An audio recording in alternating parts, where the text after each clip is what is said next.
Then she jumped into the ocean and turned into sea foam. The first version of The Little Mermaid was written by Hans Christian Andersen.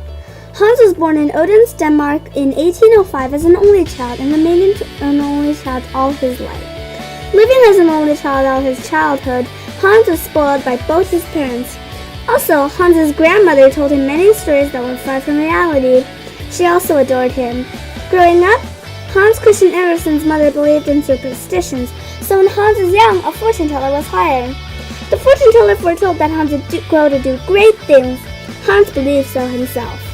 His mother wept with joy, but his father believed it was all nonsense. Hans's mother did not trust doctors too, so when Hans's father returned from the war sick, she did not hire a doctor. When his father died, Hans was heartbroken. Later on in Hans's life, he was heartbroken many times by the loves of his life. One love of his life, like all the others, did not love him back. This particular love, singer Jenny Lind, is believed to have inspired Hans's tale, The Nightingale. By analyzing the people, events, and ideas that influenced Hans Christian Andersen, we can see that he was able to become a famous man like he dreamed of because of his storytelling.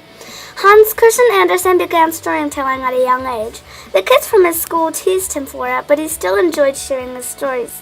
Hans was well known in many places. One of his biggest accomplishments was becoming the honorary citizen of his birthplace, Odense.